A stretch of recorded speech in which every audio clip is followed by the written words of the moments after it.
Welcome to Shakambari జ్యోతిషాలయం.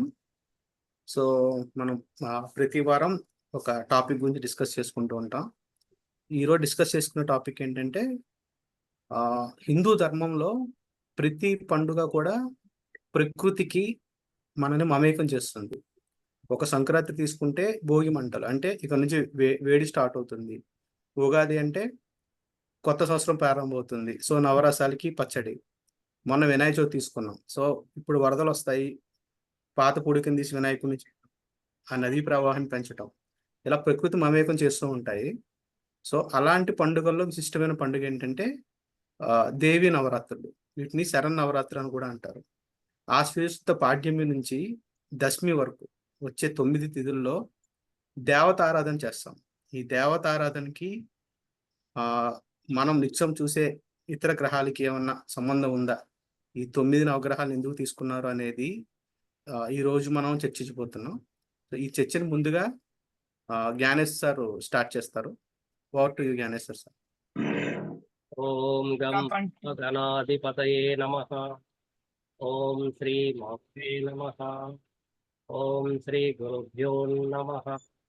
ఓం హ్రీం దుం దుర్గాదేవ్యై నమః. Thank you Sudhakar sir. నేను ప్రేయర్ గురించి చెప్పడం మర్చిపోయాను. స్పీకర్ వ్యూలో ఉందా వీళ్ళు? Okay, sorry Gnaneshwar sir waiting లో పెట్టినందుకు. Over to you. Welcome. So అందరికీ గుడ్ ఈవినింగ్. ఈరోజు మనం అమ్మవారి గురించి, నవరాత్రుల గురించి, తర్వాత జ్యోతిష్ శాస్త్రానికి నవరాత్రులకి ఏమైనా సంబంధం ఉందా అనే దృష్టిలో ఆలోచిద్దాం. నవరాత్రి అనేది ప్రతి సంవత్సరానికి కొన్ని చోట్ల 2 సార్లు, కొన్ని చోట్ల 4 సార్లు వివిధ పద్ధతుల్లో వాళ్ళ ఆచారాలు బట్టి ఈ నవరాత్రులు చేయటం అనేది ఆనవాయితీ. సో అమ్మవారికి సంబంధించి ఈ నవరాత్రి అనే విషయాన్ని దేవి భాగవతానికి వస్తే, ఆవిడ మహిషాసురుడిని వాడిని చంపటానికి కోసం తను ఎత్తినటువంటి అవతారం, దాని యొక్క విశిష్టత, అవతారం కోసం సృష్టికి సంబంధించినటువంటి అన్ని రకాల శక్తుల్ని తీసుకొని ఆ రాక్షసుని సంహరించటం అనేది మొత్తం అదొక కథ. అందులో దేవి భాగవతంలో మేజర్ గా మనకు కనిపించేటువంటి నవరాత్రి సంబంధించి అమ్మవారిని రకరకాల రూపాల్లో, ఆ యుద్ధం చేసేటప్పుడు ఎన్నో రకాల రూపాల్లో వాడిని సంహరించడానికి తన శక్తిని వాడాల్సి వస్తుంది అన్నమాట. అయితే మన భారతదేశంలో ముఖ్యంగా ఏ పండుగ అయినా దానికి ఒక అర్థం, పరమార్థం, శారీరకంగా, మానసికంగా, ఆత్మపూర్వకంగా 3 రకాలుగా దాని ఉద్దేశాలు ఉంటాయి ఏ పండుగ అయినా. పండుగతో ఏమవుతుందంటే బాహ్య శుద్ధి. సో పండుగ వచ్చిందంటే ఏం చేస్తామంటే మనం ఇల్లు, పరిసరాలు ముందు వాటిని ఏం చేస్తాం, శుద్ధి చేస్తాం. దాంతో ఏమవుతుందంటే వాతావరణం శుద్ధి జరుగుతుంది, మనం ఉండేటువంటి పరిసరాలు శుద్ధిగా ఉంటాయి. దాని ద్వారా ఏమవుతుందంటే శరీరం ఆరోగ్యంగా ఉంటుంది. తర్వాత పూజ అనగానే మనసు లగ్నం చేయాల్సి ఉంటుంది. ఏ దేవతనైతే ఆరాధిస్తామో ఆ దేవత మీద పూర్తి మనస్సు కేంద్రీకరించి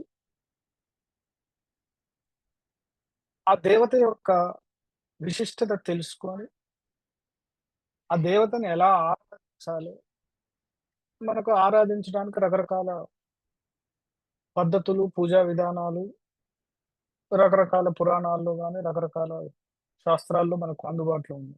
తర్వాత కుటుంబంలో వంశాచారంగా వచ్చేటువంటి పద్ధతులు ఉంటాయి.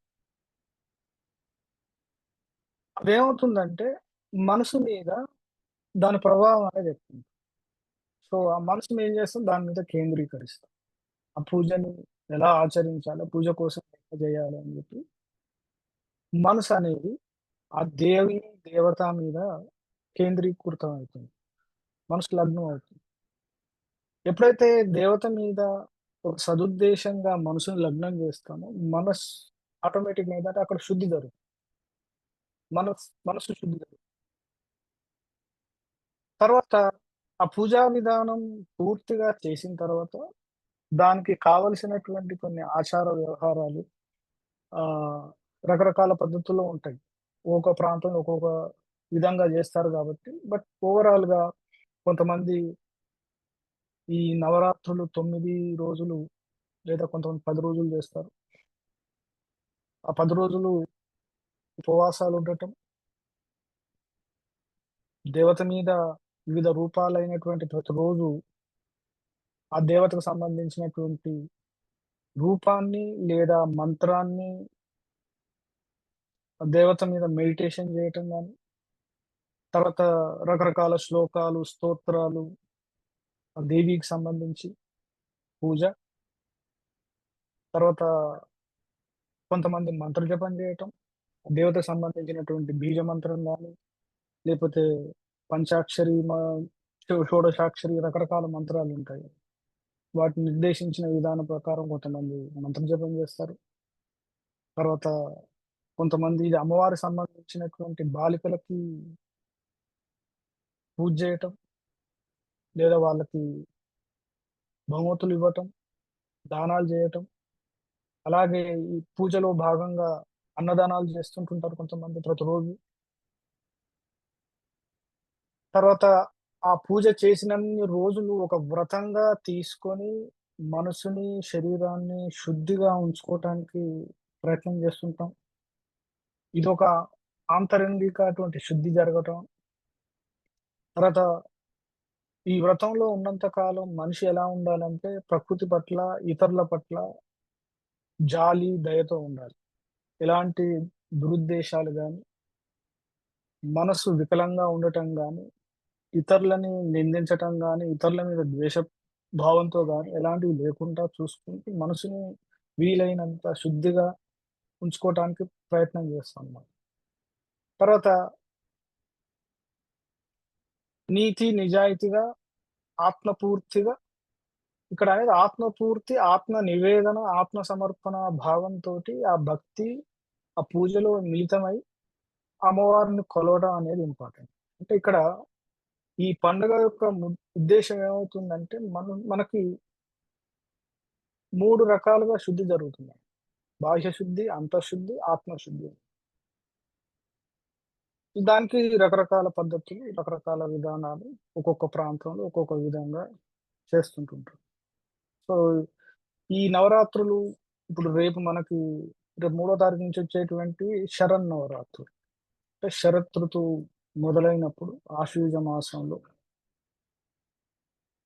చంద్రుడు అశ్విని నక్షత్రంలో పూర్ణచంద్రుడై ఉన్నప్పుడు ఆ వచ్చే మాసం ఏదైతే ఉందో ఆ ఆశ్వయుజ మాసంలో మనకి శరన్నవరాత్రులు అనేటివి మొదలవుతాయి. తర్వాత మళ్ళీ చైత్ర శుక్ల పాడ్యమి నుంచి కూడా అవేంటంటే వసంత నవరాత్రులు. రెండిటికి ఏంటంటే ఈ ఉత్తరాయణం, దక్షిణాయనం అనే విధానంలో ప్రతి 6 నెలలకొకసారి ఆ అమ్మవారిని పూజించడం అనేది ఆనవాయితీ. సో, ఇందులో ఈ అమ్మవారికి ఏం చేశారంటే 9 రకాల రూపాలిచ్చారు. మొదటి రోజు శైలపుత్రి అని, రెండో రోజు బ్రహ్మచారిణి, మూడో రోజు చంద్రఘంట, నాలుగో రోజు కూష్మాండ, ఐదో రోజు స్కందమాత, ఆరో రోజు కాత్యాయిని, ఏడవ రోజు కాలరాత్రి, ఎనిమిదవ రోజు మహాగౌరి, 9 సిద్ధిదాత్రి అని 9 విధాలైనటువంటి రూపాల్లో 9 రోజులు ప్రతిరోజు వైవిధ్యంగా అంటే ఒక్కొక్క రూపానికి, ఆ రూపానికి తదనుగుణంగా ఉన్నటువంటి ఆచారాలను పాటించి ఆ పూజ చేయటం అనేది ఇంపార్టెంట్. తర్వాత ఈ పూజ 9 రోజులు పూజ చేసి 10వ రోజు దశమి, విజయదశమి అనేది ఈ శరన్నవరాత్రులకి అదనంగా ఉన్నటువంటి ఒక ముఖ్యమైనది. మన భారతదేశం అంతటా విజయదశమిగా జరుపుకోవటం 10వ రోజు. దానికి ఒక ముగింపు అన్నమాట ఈ శరన్నవరాత్రి. ఇందులో 3 ముఖ్యమైనవి ఉన్నాయన్నమాట. దుర్గా మాత, తర్వాత లక్ష్మీ మాత, తర్వాత సరస్వతి. ఈ 3 రూపాలనేటివి ముఖ్యమైనవి. తర్వాత ఈ 3 రూపాలని ఎక్స్‌టెన్షన్ లాగా, అంటే దాన్ని ఇంకా డీప్‌గా ఒక్కొక్క సిద్ధాంతం ప్రకారం లేక ఒక పద్ధతి ప్రకారం 9 భాగాలుగా విడగొట్టారు. 9 దేవతా రూపాలుగా మనకు దేవీ భాగవతం అందిస్తున్నారు. అయితే ముఖ్యంగా ఉండేదేంటంటే అందులో అమ్మవారనేది 3 రూపాల్లో ఉంటుంది. దుర్గాదేవి మొదటి 3 రోజులు ఆవిడకి, తర్వాత రెండవ 3 రోజులు అంటే 4 రోజు నుంచి 6 రోజు వరకి లక్ష్మీ మాతకి, తర్వాత చివరి 3 రోజులు సరస్వతి మాతకి అని చెప్తారు. కొంతమంది ఏం చేస్తారంటే మొదటి 6 రోజులు వదిలేసి చివరి 3 రోజులు తీసుకుంటారు. సప్తమి, సప్తమి రోజు సరస్వతి మాతకి,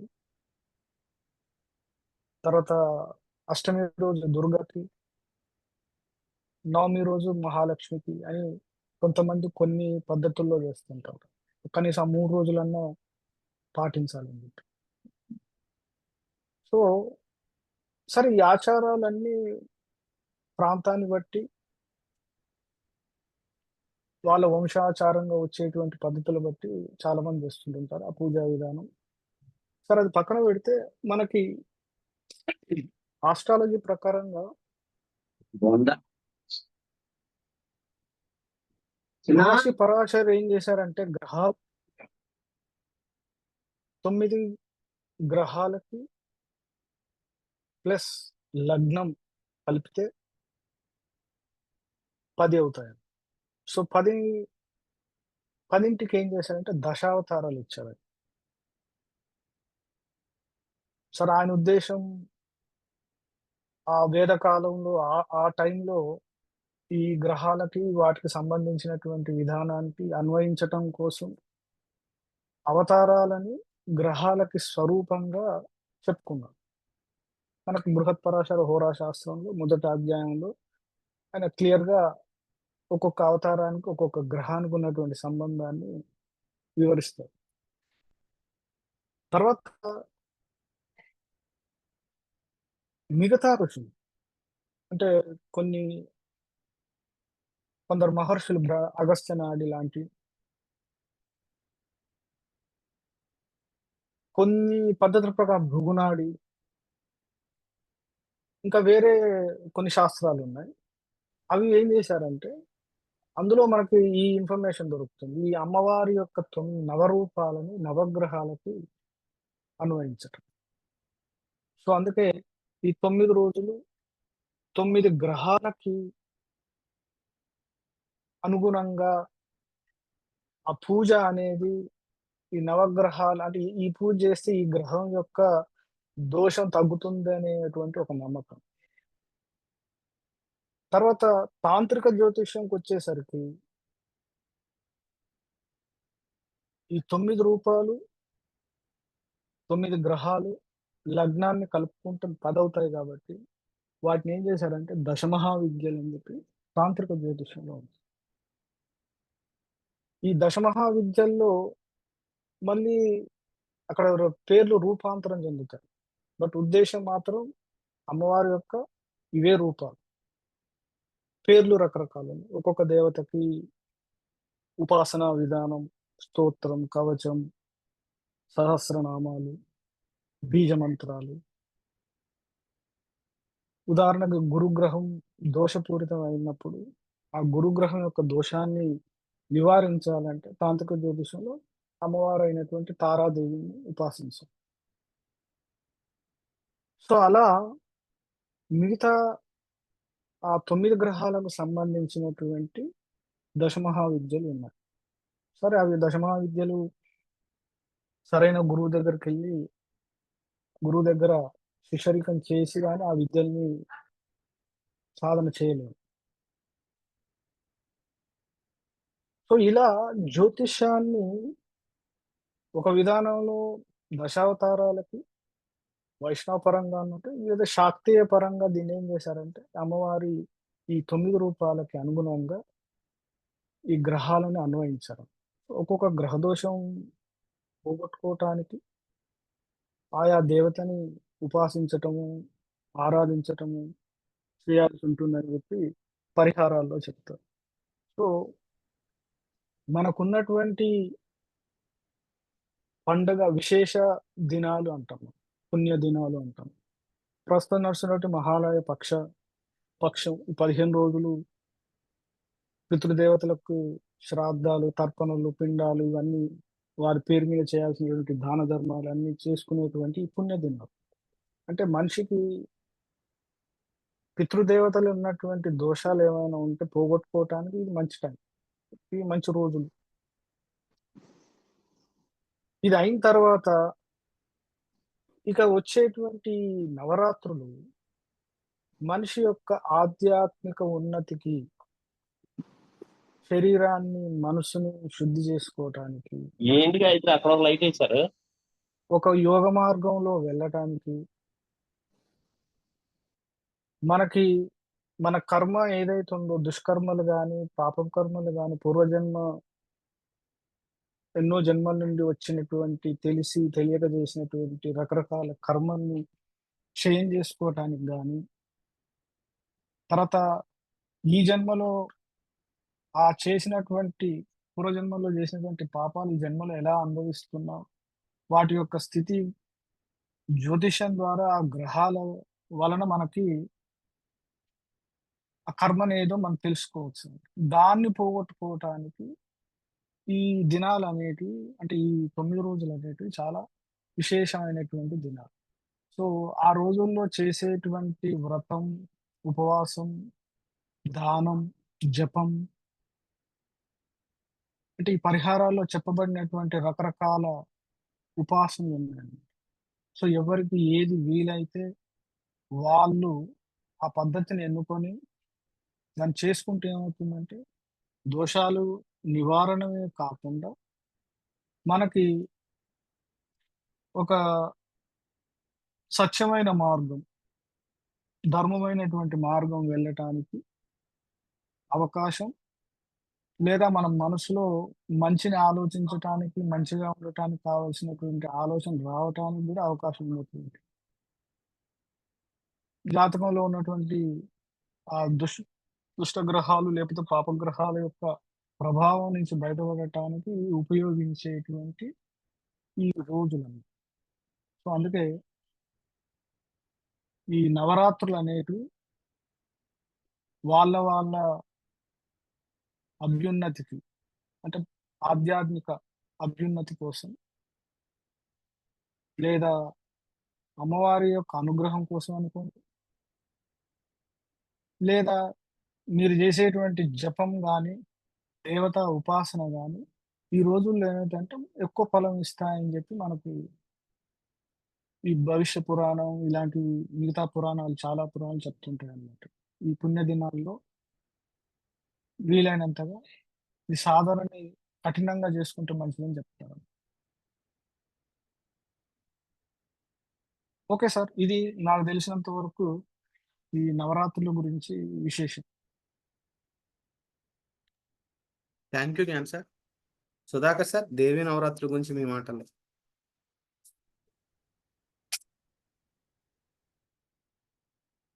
వెల్కమ్ టు శాకాంబరి జ్యోతిషాలయం. సనాతన ధర్మంలో మన హిందువులు జరుపుకునేటువంటి పండుగలలో శరన్నవరాత్రులు చాలా గొప్పగా జరుపుకుంటూ ఉంటాం. గొప్పగా ఈ 10 రోజులు కూడా పండుగ వాతావరణం అనేది మన హిందువుల్లో కనిపిస్తుంది. ఒక్కో రోజు ఒక్కో అలంకరణతో మనము దుర్గాదేవిని ఆరాధించడం అనేది జరుగుతూ ఉంటుంది. ముఖ్యంగా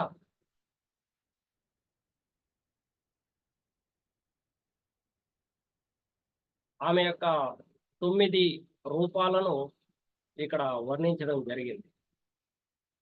గాయత్రీ దేవి యొక్క మంత్ర ఉపదేశం, మంత్రోపాసన అనేటువంటిది ఈ శరన్నవరాత్రుల్లో ఎవరైతే నిష్ఠగా చేస్తారో వారికి కష్టాలు, దుఃఖాలు, నష్టాలు, దుర్గతులు తొలగుతాయి అని.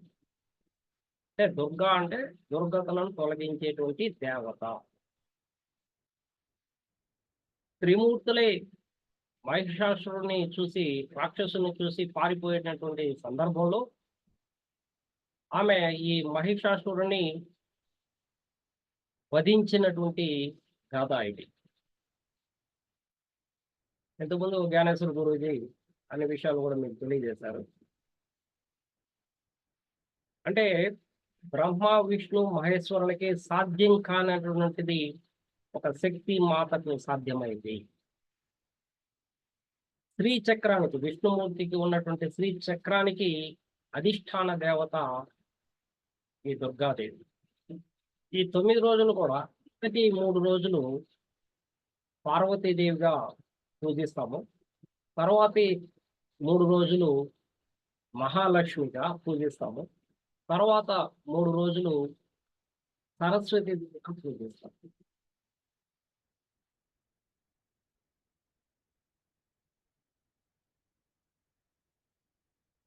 ఎవరైతే ముఖ్యంగా ఆస్ట్రాలజీలో ఉంటారు, లేదా అకల్ట్ సైన్స్ నేర్చుకుంటూ ఉంటారు, లేదా సన్యాసులు, ఋషులు, వీళ్ళకి కావలసినటువంటి వరాలకి ఇది సరైనటువంటి సమయంగా చెప్పవచ్చు. అక్టోబర్ 3వ తేదీ ఉదయం 6:15 నుండి కలశం ప్రారంభమై అక్టోబర్ 12వ తేదీ వరకు ఈ శరన్నవరాత్రులు కొనసాగుతూ ఉంటాయి. ఎవరైతే నిష్టగా ఈ శరన్నవరాత్రులను దుర్గాదేవిని మనస, వాచ, కర్మన పూజిస్తారో, పూజలను ఆచరిస్తారో, సాంప్రదాయాలను గౌరవిస్తారో వారికి సకల సంపదలు, భోగాలు లభిస్తాయి. అన్ని దుర్గతులు, కష్టాలు, నష్టాలు, బాధలు, భయాలు, ఆందోళనలు ఇవి తొలగిపోతాయి శరన్నవరాత్రుల్లో అని తెలియజేయడం జరిగింది. ఇది మామూలుగా సాధారణ ప్రజల కంటే కూడా ఎవరైతే తపస్సు చేయడానికి వెళ్తారు, అంటే ఋషులకి, మహామునులకు ఇది సరైనటువంటి సమయంగా చెప్పవచ్చు. అంటే కొన్ని శక్తులు కావాలా, దుర్గాదేవి నుండి కొన్ని శక్తులు కావాలంటే ఈ 10 రోజులు చాలా నిష్టగా వాళ్ళు తపస్సు చేయడము, పూజను ఆచరించడము, దుర్గాదేవిని కొలవడం అనేది జరుగుతుంది.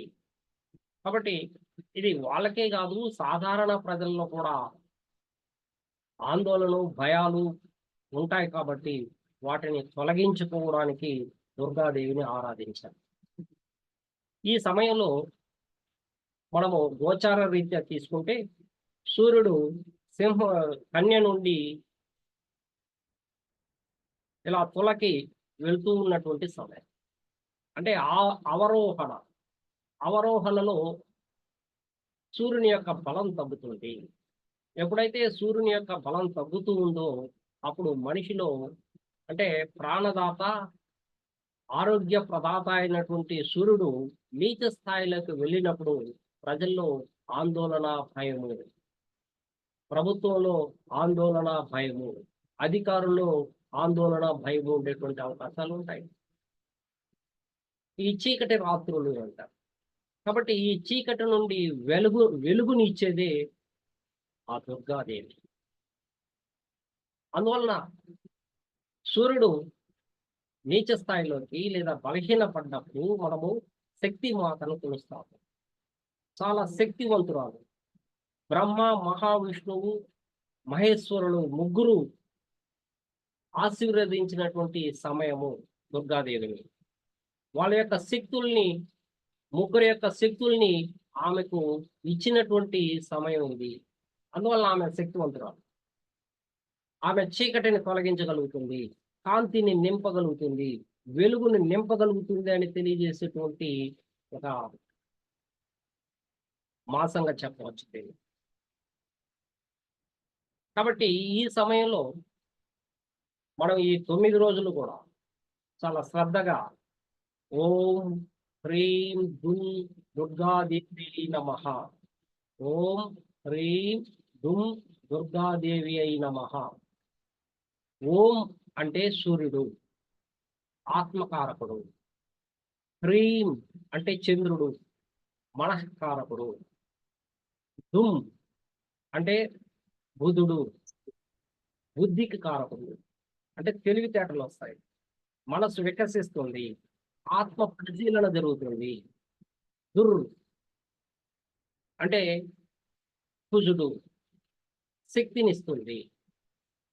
దా బృహస్పతి, సంపదలు లభిస్తాయి. ఈ అంటే శుక్రుడు, సకల భోగాలను అందిస్తాడు. నా అంటే శని భగవానుడు, నీకు క్రమశిక్షణ, పట్టుదల, ఓపిక, సహనం లభిస్తుంది.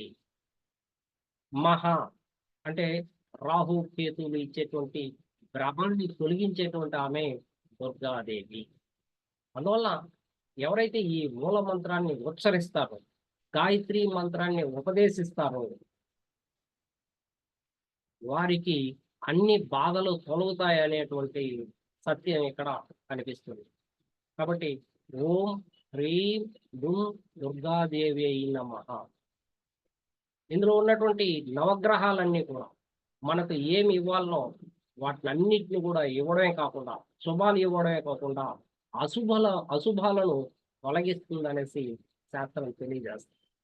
ఈ మూల మంత్రంలో, ఈ ధ్వనిలో, ఈ శబ్దంలో మనలో ఉన్నటువంటి భయాలు తొలుగుతాయి, ఆందోళనలు తొలుగుతాయి అనేది తెలియజేస్తుంది. అట్లే ఒక్కో రోజు ఒక్కో అలంకరణలు.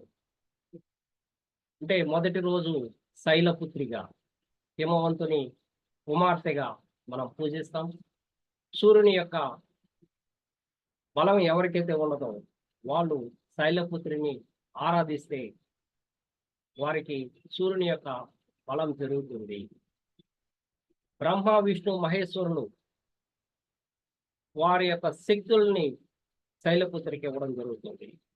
అందువల్ల మహాశక్తిని పొందాలన్నా, మహాధైర్యాన్ని పొందాలన్నా మనము శైలపుత్రిని ఆరాధించాల్సినటువంటి అవసరం ఉంది. రెండవది బ్రహ్మచారిణి. ఇక్కడ రాహు యొక్క దోషాలను తొలగించుకోవడానికి మనము బ్రహ్మచారిని అమ్మవారిని పూజిస్తాము. మూడవది చంద్రగంట. చంద్రగంటలో చంద్రుని యొక్క దోషాలు, అంటే అమ్మవారు చంద్రవంక నుదుటి మీద ధరించి సింహం మీద ఆసీనులైనటువంటి సమయము. ఆ సమయంలో ఎవరైతే పూజిస్తారో వారికి చంద్ర దోషాలు తొలగుతాయి. అంటే చంద్ర దోషాలు అంటే మనసు ఆందోళనగా ఉన్నా, భయంగా ఉన్నా, లేదా అప్పులు పాలవుతూ ఉన్నా, మరలా అప్పులు చేయాలనేటువంటి ఒక వ్యసనంగా మీకు జీవితంలో ఉన్నా, వీటిని తొలగించుకోవడానికి మీరు చంద్రదోష నివారణకి చంద్రగంట రోజు ఆ దుర్గాదేవిని ఆరాధించాలి. నాలుగవది కూష్మాండ. అంటే అమ్మవారు చాలా ధైర్యంగా, పరాక్రమంగా కనిపించేటువంటి రోజు. ఇక్కడ కాత్యాయని రూపంలో, అంటే కాత్యాయని అంటే తన బిడ్డను దరి చేరినటువంటి రూపం, దగ్గరికి చేరినటువంటి రూపం. కాబట్టి కుజుని యొక్క దోషాలు ఏదైనా ఉన్నట్లయితే తొలగడానికి మనం కూష్మాండ దేవతని మనం పూజిస్తాం. ఐదవది స్కందమాత. ఇక్కడ బుధుని యొక్క దోషాలు ఏదైనా తొలగాలి అంటే మనం స్కందమాతని ఆరాధిస్తాం. స్కందమాతను ఎవరైతే ఆరాధిస్తారో వారికి బుద్ధి బలం పెరుగుతుంది. కుజుని యొక్క శక్తి కూష్మాండంలో పెరిగితే ఇక్కడ బుద్ధి తెలివితేటలు ఆలోచనలు మీకు సరైనటువంటి సమయంలో ఇవ్వడానికి అవకాశాలు ఉంటాయి. అదేవిధంగానే కాత్యాయని దేవి ఎవరికైతే వివాహం కాకుండా ఉంటుందో వాళ్ళు ఈ వ్రతాన్ని చేయాలి. కాత్యాయని వ్రతం చేయడం వలన వాళ్ళు ఆ సమస్య నుంచి వైదొలగడమే కాకుండా వాళ్ళకి అనుకూలమైనటువంటి భర్త లభించేటువంటి అవకాశాలు ఉంటాయి కాత్యాయని వ్రతం చేసినటువంటి వారు. ఇక్కడ బృహస్పతి ఎవరికైతే బలహీన పడతాడో వారు కాత్యాయని వ్రతం చేయడం వల్ల వాళ్ళకి గురుబలం మెండుగా ఉండి వాళ్ళకి వివాహం అయ్యేటువంటి అవకాశాలు ఉంటాయి. అదేవిధంగా 7వదైనటువంటి కాలరాత్రి. ఈ కాలరాత్రి చాలా భయంకరంగాను 54 పుర్రెలు మాలగా ధరించినటువంటి మన మా దుర్గాదేవిని మనం చూడవచ్చు. ఆమె సింహం మీద ఆసీనురాలై ఉంటుంది, త్రిశూలాన్ని ధరిస్తుంది. ఒక చేత్తో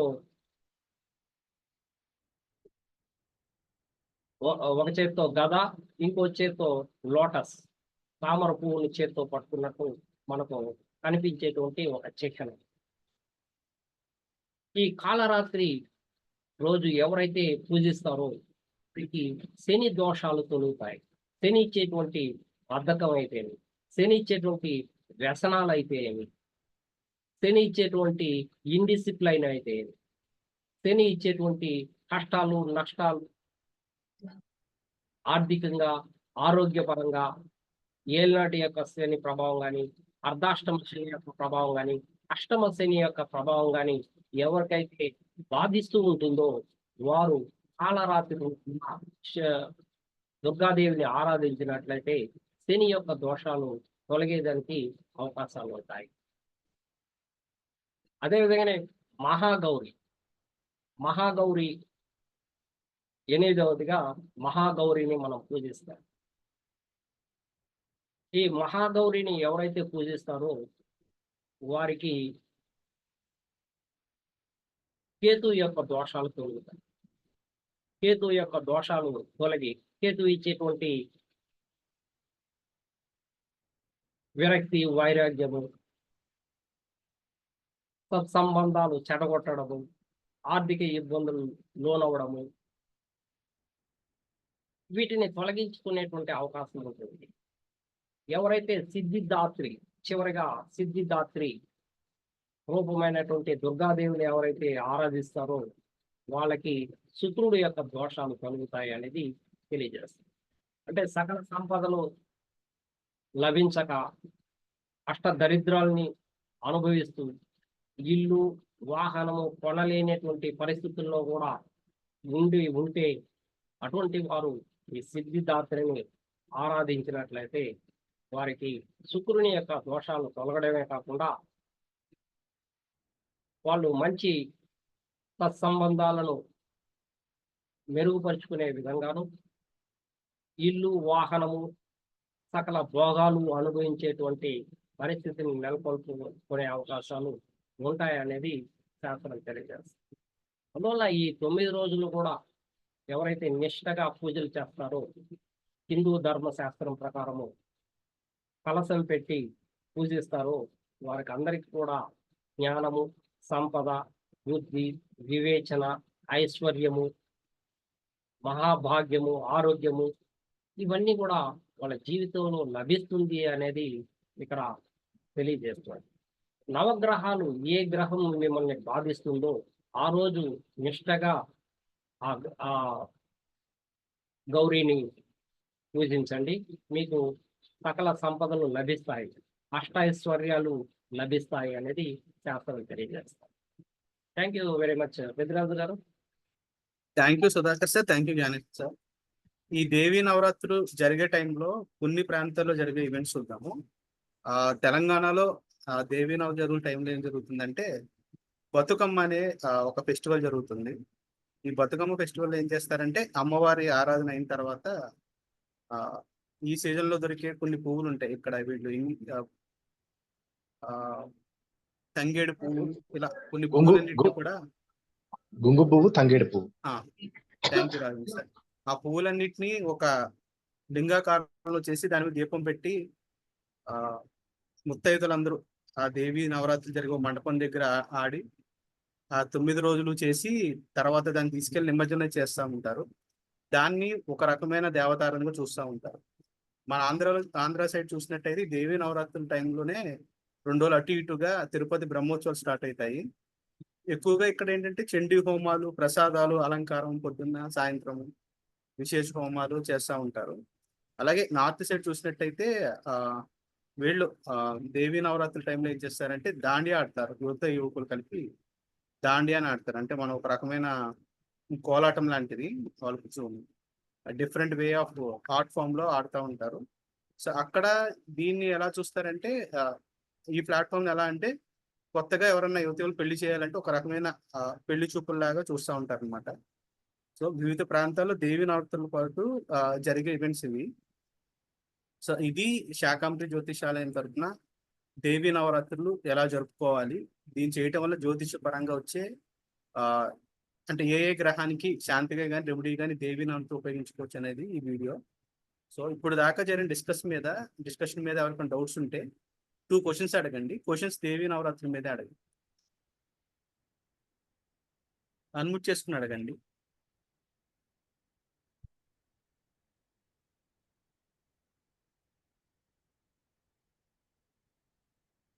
ఓకే, డౌట్స్ ఎవరికి లేనట్టున్నాయి. వీడియో కంక్లూడ్ చేద్దాం. Thanks for watching Shakambari Jyotishalayam. ఈ వీడియో మీకు నచ్చినట్టు వీడియోని లైక్ చేయండి, షేర్ చేయండి, శాకాంబరి జ్యోతిషాలను సబ్స్క్రైబ్ చేసుకోండి.